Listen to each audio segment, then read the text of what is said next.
I'm not trying to fire anybody, but if y'all don't think that the seat is hot and it deserves to be hot, then I don't know what else to tell you. I will tell you today who I like as a replacement for Trent Baalke.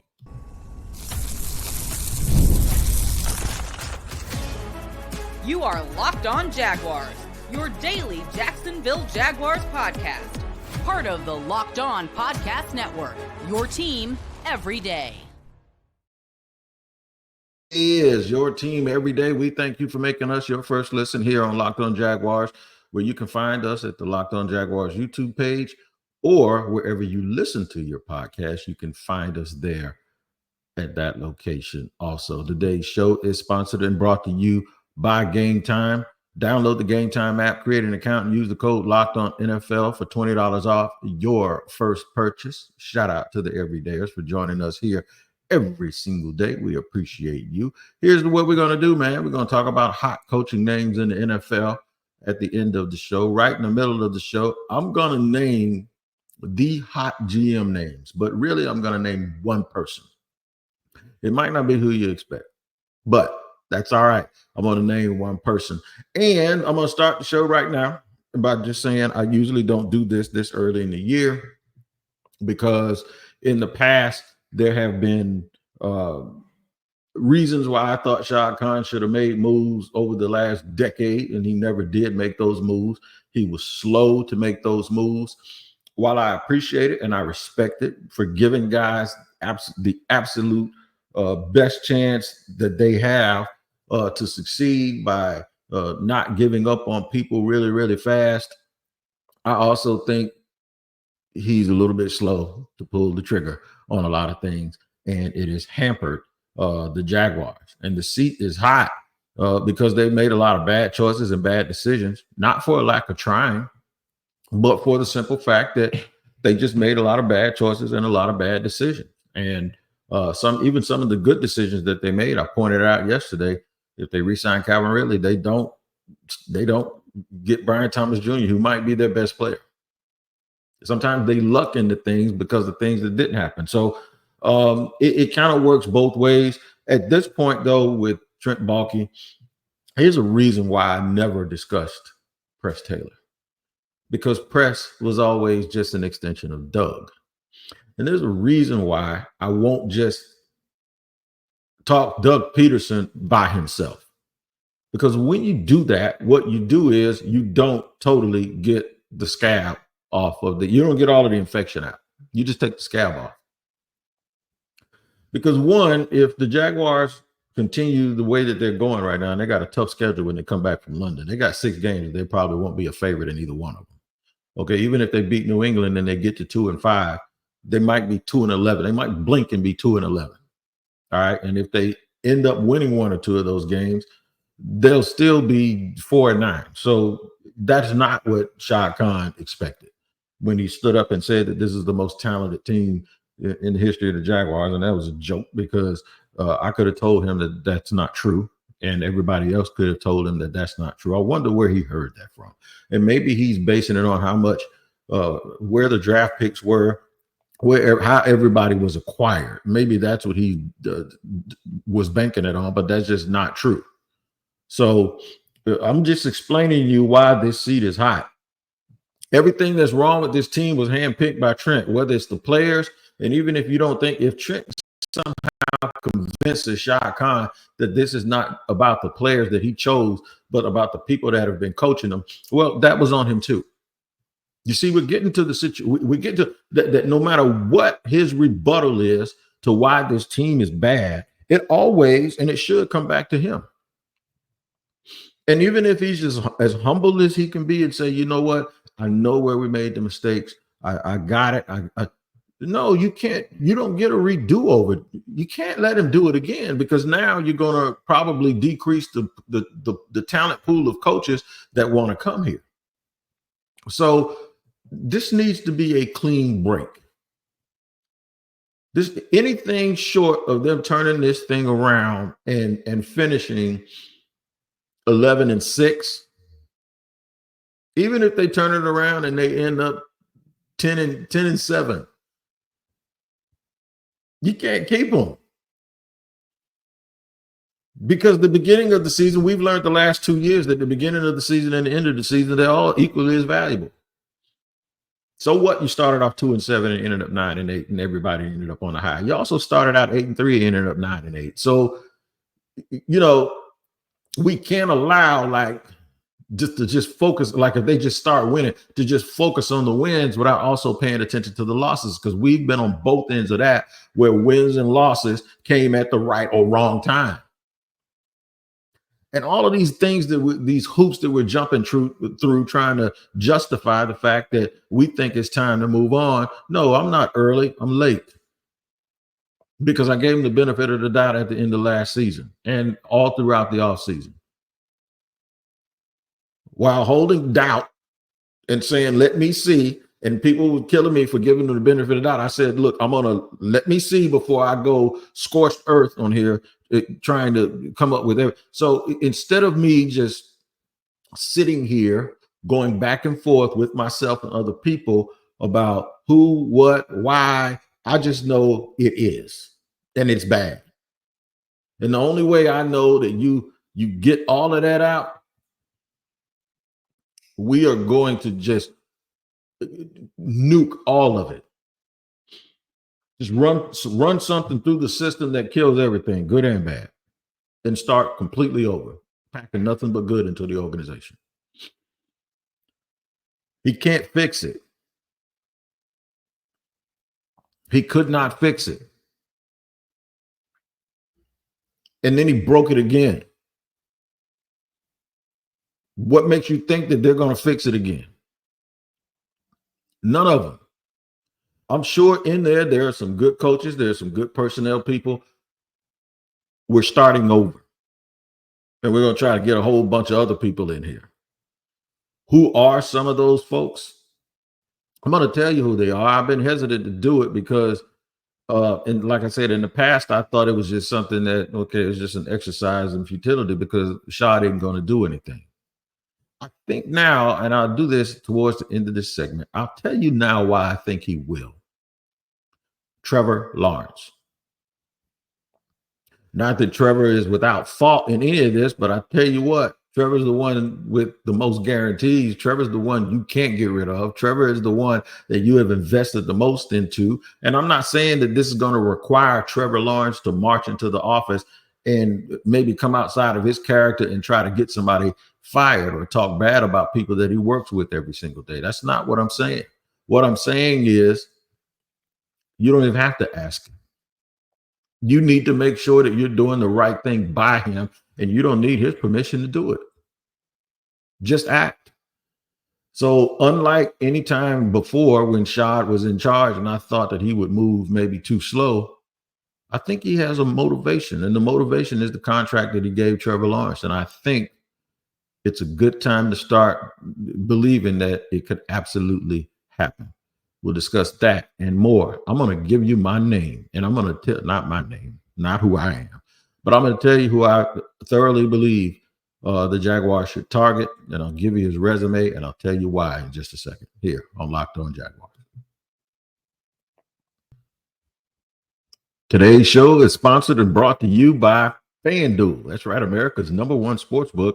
FanDuel is the absolute truth, man. It's a good way for you to have some fun while you're watching the game, even if your team is not winning like the one that I cover. But you can get started with a big return on FanDuel, America's #1 sportsbook. Hey, man, when you make your wagers, right, you don't have to change pages in order to go check stats or view live play-by-play. You can do it right there on the same page where you place your bets. You'll get started with $200 in bonus bets guaranteed when you place your first $5 bet. That's guaranteed. No matter if you win or not, $200 in bonus bets when you place your first $5 bet. And that is at FanDuel.com, America's #1 sportsbook. Today's show is also sponsored and brought to you by Prize Picks. That's right, man. Prize Picks is where you can have a good time, man. And it's you and 10 million people, but you're not playing against 10 million people. You're only playing against Prize Picks and their projections. That's just one-on-one. If they project a person or a player is going to have certain stats, all you got to do is go more than or less than. And guess what? You get between 2 and 6, you can win some money. get over 4, you can almost win 100 times your money at Prize Picks, man. I'm telling you, it's all about the projection. Go to prizepicks.com. Make sure you download the app and use the code Locked On NFL to get $50 instantly after you play your first $5 lineup. I'll say it again. It's Locked On NFL, LOCKEDON NFL, to get $50 instantly after you play your first $5 lineup. Prize Picks is the #1 daily fantasy sports app in America. You need to make sure you get on over to Prize Picks right now and enjoy yourself and have a good time.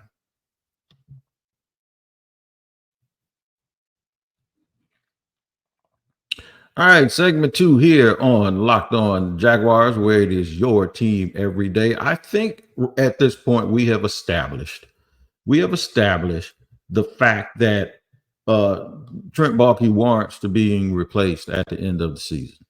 All right. Warrants being replaced at the end of the season. I mean, without question, right?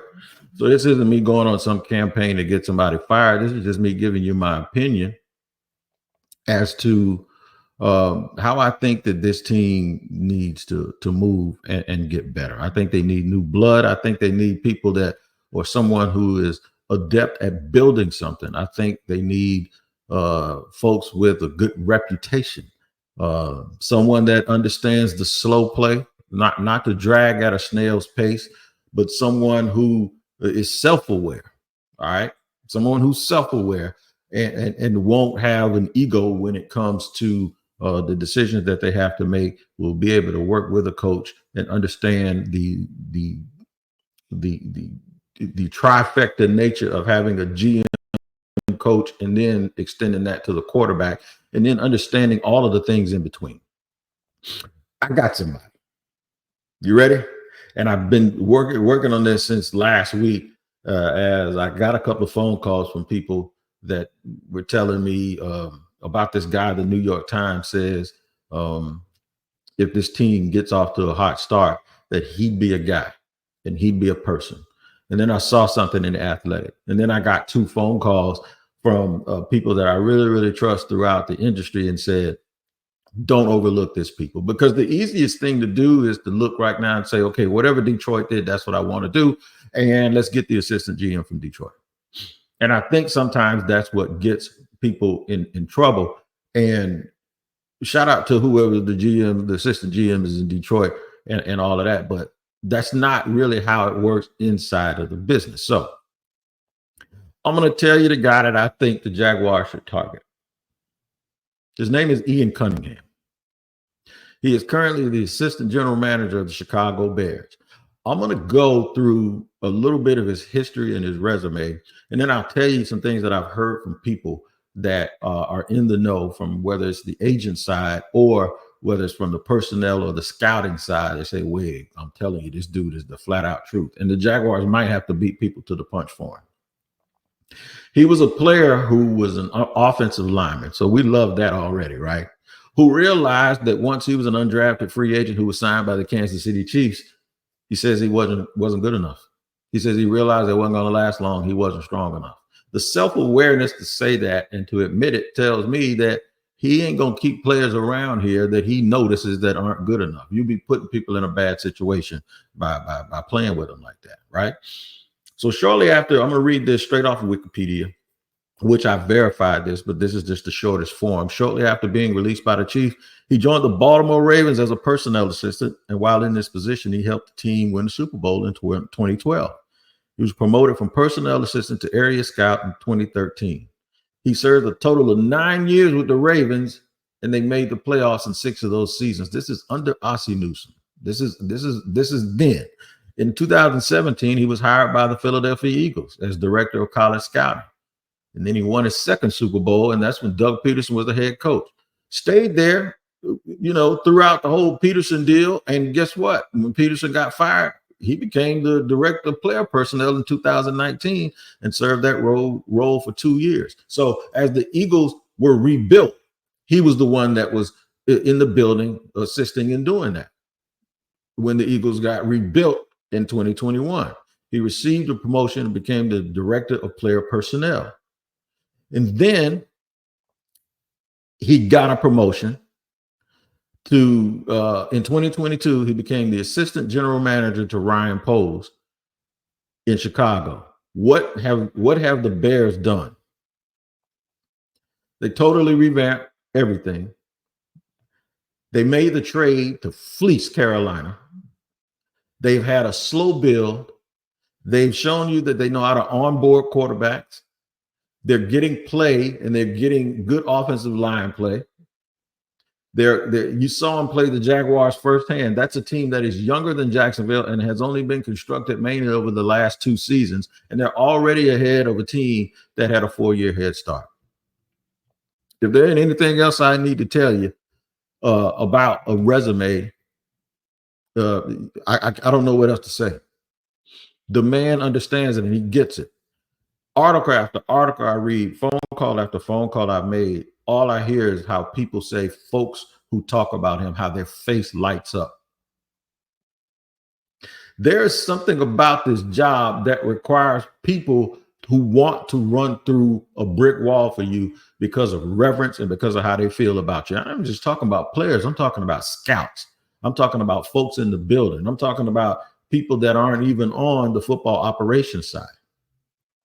There are people that don't want to feel like their job is threatened, and I'm not saying that that's what Trent does, but I haven't heard anybody talk about how. I heard people say how good of a person Trent Baalke is individually, but I've never heard people say, and I've heard some people that don't believe that, by the way, but I've never heard anybody say he motivates me to run through a brick wall. I like being around him. And some people may not think that that's a part of the job description. I happen to. I think every single thing you do and every way that you can move people and motivate people to be at the absolute best is a part of the job description. And not to mention, you pick good players. And there's also this thing in the league where when people say, well, you don't know who made the picks. He may have just been there. There's this little inner circle of people that talk, right? They know who that guy is. The people, when you go to these pro days, they know who that guy is. When NFL people talk amongst themselves, they know who that guy is. And I'm telling you right now, I can see this dude hiring Ben Johnson or Aaron Glenn from Detroit, and mainly Ben Johnson. I think he would probably lean towards a little bit of an offensive play caller, so that you have some, continuity, some system continuity. But the name that I'm talking about is Ian Cunningham. I already let it out the bag who I think the coaches may be. I'll go even further. I might even name a defensive coordinator or two. But this is the new blood I'm talking about here in Jacksonville that needs to be needed. I want y'all to look up Ian Cunningham, because I'm telling you right now, if he's not a GM in Jacksonville, he's going to be a GM somewhere in the National Football League after this season. He is that highly thought of. And there's a way that you can get ahead of it. The Jaguars don't have a real bad cap situation, and they do have a young quarterback, and they do have some pieces that can be worked with. And folks are saying, man, who wants to come here with this, with the $250 million? There's a lot of people that'll take this job. And I think Ian Cunningham is one of them. I'm not trying to be unethical. I'm just saying, I think if the Jaguars don't change GMs, they are in a world of hurt. We'll talk more about this in just a second here in the third and final segment on Locked On Jaguars.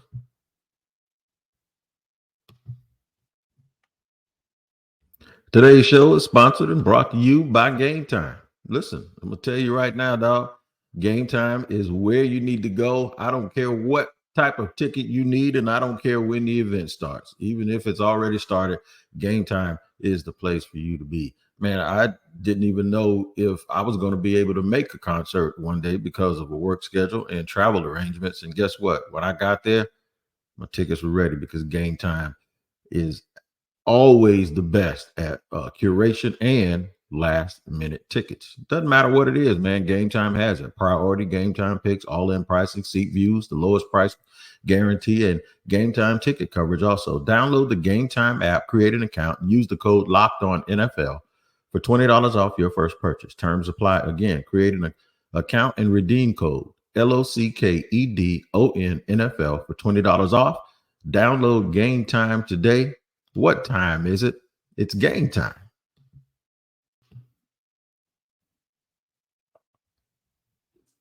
All right, third and final part and piece to this Locked On Jaguars show. We're going to put a little bit of a bow on it. I just said Ian Cunningham. Ian Cunningham is my man that I want the Jaguars to go after. He is the hottest name probably in the GM circles, and he's somebody that through my research over the last week and phone calls that I've made and people that I've talked to, the hype is real. It is real, and people think that he is absolutely the hot candidate. I know there are going to be some skeptics. Well, everybody was a hot candidate at one point. David Caldwell was a hot candidate. This guy said, yeah, and you know what? Terry Fontenot was a hot candidate too in New Orleans. And guess what? Look at Atlanta right now. You see? Guy comes in, makes a coaching change, makes quarterback decisions people are questioning and scratching their head for, and now nobody's complaining because they got a dude in Michael Penix that's going to be there for the next 12 years, and they got a dude that can play for the next 2 years. He took a lot of heat for it, but guess what? He stood in the kitchen, and now Atlanta, they're playing really, really well, and they got a lot of enthusiasm. And see, that's exactly what the Jaguars need. I like both coordinators from Detroit. I like Ben Johnson, and I like Aaron Glenn a lot. At this point, I'd rather go for the offensive guy. And I'm not really that dude, though, because everybody says we need an offensive play caller, but then they want to fire Doug, right? And so I understand the way it goes, that, you know, it's important. I just think right now for Trevor Lawrence and for his development, he doesn't need, if you think that he's going to get, say if you have a defensive coordinator and you make him the head coach, and he understands, maybe he has a list of offensive guys that he likes, right? You don't want that to continue to change. You don't want that to change from this to this. I do tell you this, though, if they hire Aaron Glenn, I wouldn't be surprised if Aaron Glenn hired Mark Brunell, who's the quarterback's coach up in Detroit, to see if Mark wants to come back. Guy played the position. He's been there with Ben Johnson for a couple of years now, or a few years. He gets it. He understands what's going on. Maybe that's the way to go. Or you get Ben Johnson. Ben Johnson is still going to hire an offensive coordinator. Maybe he brings Mark with him. And then see, Ben Johnson can turn around and hire Robert Saleh to be the defensive coordinator. Ooh, now we're cooking with grease. So you get a three-headed monster, or you get a three-pronged way of looking at this. Does Ben Johnson get Mike Vrabel and say, you know what, I want you to be the defensive version, the tough defensive version of who we are on offense? But I do think that toughness, mental and physical toughness, and I posted something earlier. I think that's all very, very important. I also posted something a little bit earlier where Ian Cunningham, who was a player, realized he wasn't strong enough, big and strong enough. And it's just funny to me how that self-awareness somehow resonated with me. Or some people may look at it as like, wow, he quit. No, he didn't quit. He understood the reality of the situation. And what he did was he turned that carrot into an entire garden of nothing but vegetables for himself. And that's what I like. Can you make an onion into lemonade? And you might think going to training camp and getting cut. Nope, that's somebody that sees what it is and understands. That's also somebody that won't feel sorry for players, that won't have favoritism towards players, that won't try to make a square peg fit into a round hole. That's what that is. That's called accountability. That's self-accountability. I'm telling you, man, that's all that is. And if people don't get that and don't understand what that means and how that resonates and how that translates over to something else, man, I don't know what to tell you. But that to me is exactly what this team is missing. That's mental toughness. The mental toughness to realize I am not good enough, but let me apply myself to something that I am good at and where I'm good at it. He didn't make excuses for himself and his own shortcomings, so he won't make excuses or allow other people to make excuses for theirs either. It's bigger than you. It always is. And this CYA attitude that we have in our franchise, it has to go. It has to go, man. It absolutely has to be gone. You just got to stop believing in people. It's more than believing in the process and believing in their work and believing in what you see and believing in the actual tangible thing that's in front of you, and stop letting people blow smoke or pee on your head and tell you it's raining. They are bad. We talked about the difference between a reason and an excuse. So my choice is GM Ian Cunningham, head coach Ben Johnson. And Ben Johnson would appreciate people that understand football, played the game, has been around winning. And then you get basically a head coach of the defense and Robert Saleh, who's been here before, and say, look, man, let's do this thing the right way. Let's do it from the ground up. And watch. In a year, 2, maybe 3 years, you start seeing remnants of Detroit and San Francisco, and you start seeing the kind of consistency that you need to have here with this franchise. So y'all wanted it. There you got it. There you got it. But there you go. You got it. How about that? Those are the 3. Discuss it. Dissect it. Let me know what you think. Hit me up on social media. I can take the heat. I can also take the heat on Locked On NFL at the barbershop. But before that, I listened to my madman Tyler Rowland early in the morning on the new Locked On NFL show. A double dose daily of NFL content. Tyler in the morning, me at around lunchtime in the barbershop. We do it the same way. We just do it a little bit different, but you're going to be entertained either way. Make sure you tap into Locked On NFL on the Locked On NFL YouTube page or wherever you listen or hear your podcast. All right, man. Red line of the way. Tell me what you think about my choices. Do your due diligence and read up. Don't just sit here and just start blurting out stuff and you ain't read nothing or figure something out. I did a little research on this, but I thought I was going to wait for a minute, and then when they lost the other day, I said, okay, I'm about done. Now we need to start going in this direction. So that's my guy. Tell me what you think about it. We'll see you again here on another edition of Locked On Jaguars.